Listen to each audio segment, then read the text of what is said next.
So, here's a confession.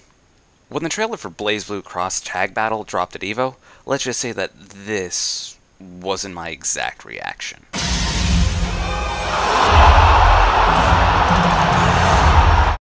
Now that's not to say I wasn't excited for the game, or that I thought that it was going to be bad. Far from it. I didn't spend a whole lot of time playing Persona 4 Arena or Ultimax, but what I did play I thought was fun and very well executed. And I certainly have faith in Arc System Works' ability to make a good game. They're an easy second or third in terms of best track records with fighting games, give or take an SNK or NetherRealm. It's just, I knew what I really wanted to see. This looks interesting. Mind if I join the fight? For months, Rooster Teeth was teasing something involving them in ArcSys, so naturally my mind went straight to the biggest pie-in-the-sky fantasy, a RWBY fighting game. Honestly, anything less than that was going to be a little disappointing to me.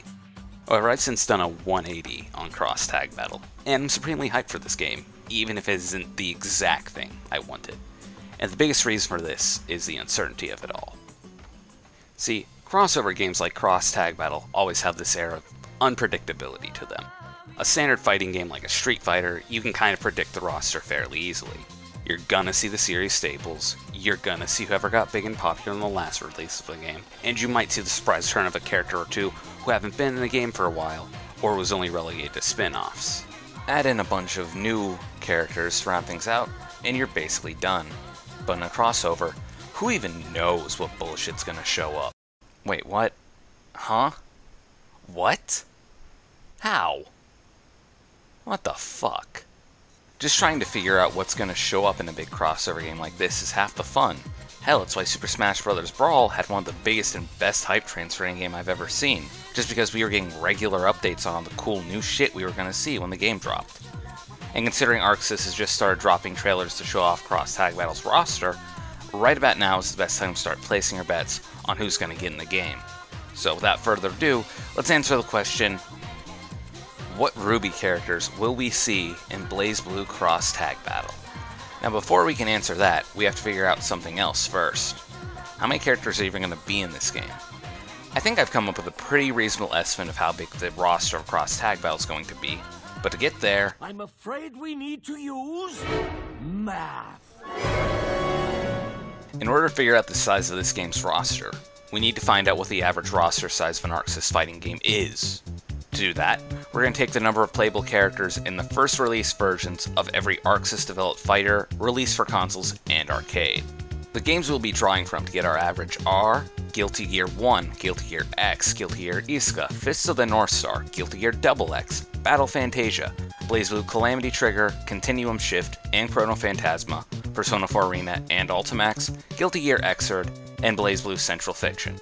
And while they are only published by ArcSys, we're also going to include Arcana Heart 3 and Under Night In-Birth in our math for the sake of completionism, and since ArcSys is including Uniel and Cross Tag Battle anyways. Adding that up gives us 283 fighters across 15 games, which means that the average roster size for an Arc System Works fighting game is roughly 19 characters. But I'm not done yet! Cross Tag Battle is, as the name implies, a 2-on-2 style tag team fighter, which will need a large roster and ensure teams don't look too samey. And considering there's not really sufficient data on ArcSys' track record with tag fighters, since Dragon Ball FighterZ isn't out yet, we're gonna have to make a guesstimate. So, we'll take our average of 19 fighters and multiply it by 1.5 for a conservative guess, and 2 for a slightly crazier one. Those will give us roster sizes of 29 and 38 respectively. Lastly, we're going to take those numbers and divide them by 4 to represent the 4 series in the game and see how big of a slice we will get. That gives us 8 for our modestly sized roster and 10 for our larger one. So let's just take the median and say there will be 9 RWBY characters in BlazBlue Cross Tag Battle. Ruby Rose is already confirmed to be in, and that leaves us with 8 slots to fill. So who's going to join RWBY in the game? Well, let's first talk about who we will not be seeing in this game. Considering RWBY is wearing her Volumes 1 through 3 outfit as her main attire for this game, I think it's fair to say Cross Tag Battle is going to be focusing mainly on that chunk of the show to decide what they're going to be drawing from in terms of characters. So that's going to rule out most of the characters revealed after Volume 3, such as Ilya and Tyrion, as well as characters whose abilities Rooster Teeth has kept mostly hidden so far, like Salem and Orow-Branwen. We're also probably not going to be seeing characters who haven't done much fighting due to their role in the plot. So that's guys like Tai Yang, Dr. Oobleck, and Professor Port. Back on the subject of Volume 3, considering how minor their roles in the story ended up being, I think it's also unlikely we'll see most of the Vital Torment fighters, so don't expect to see anyone from Team Bronze, Indigo, or Auburn.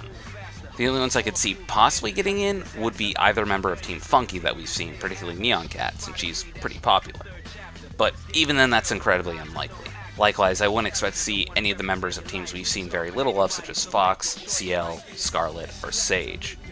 Junior, Melanie, and Milsha will probably also be left out for similar reasons. And lastly, we're definitely not going to be seeing Team Cardinal, because no one likes them, and fuck them. With that out of the way, let's look at who's all but guaranteed to show up, the rest of Team RWBY. I think if RWBY's representation was going to be more than just RWBY, then at bare minimum we're also going to see Weiss Schnee, Blake Belladonna, and Yang Xiaolong. After all, the name of the show isn't RWBY, it's RWBY. Wait. Anyways, it would be weird to just not include 3 of your main characters for no real reason, so Weiss, Blake, and Yang are about as close to a lock as you can get. Speaking of main characters, let's talk about Team Juniper. Team Juniper, depending on how you look at them, are either the B team to our main characters in Team RWBY, or they're just straight up 4 other main characters. So if this were a full RWBY fighting game, I think we'd be seeing all of them get in. But it's not, so we're probably going to have to pick and choose. I think Pyrrha Nikos is probably the best single pick from Team Juniper to be in a fighting game. Her natural prowess as a fighter is something that's brought up in the show multiple times. Her weapons are unique enough to give her a distinct playstyle, and her polarity semblance would no doubt give her a ton of really cool moves. Mac fucking Nito, curly mustache! Add on that she's a fan favorite, and I think it's looking pretty good for Pyrrha to get into the game. Nora Valkyrie is another member of Team Juniper I could see fitting into a fighting game very easily. Her hammer would stand out compared to most of the Persona and BlazBlue cast blade weapons, and I can easily see her fitting into the role of a tanky, power-focused character like a Kanji or an Iron Taker. Maybe use her semblance as a charge mechanic for building of electricity like Cloud's Limit Meter in Smash 4, or Superman's character trait in Injustice. While I absolutely love both Jaune Arc and Lyren, I don't think their chances are as good as Nora or Pyrrha's. Part of Jaune's whole gimmick is that he's not good at fighting, and is more of a strategist.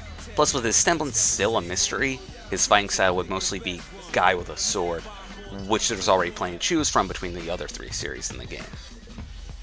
Ren sort of has the same issue, just not quite as egregious as Jaune.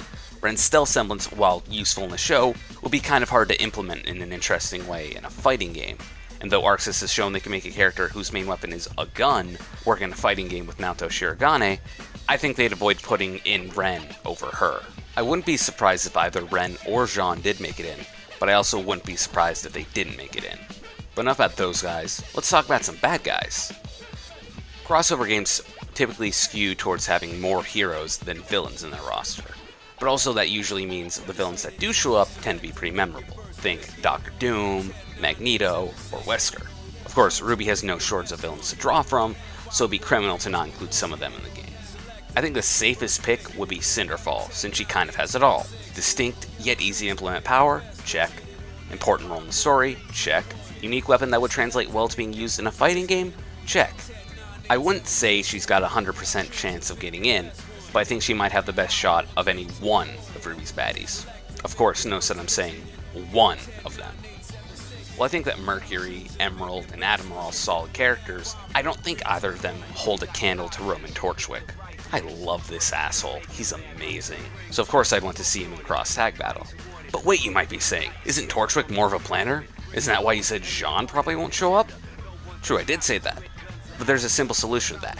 Team him up with Neapolitan.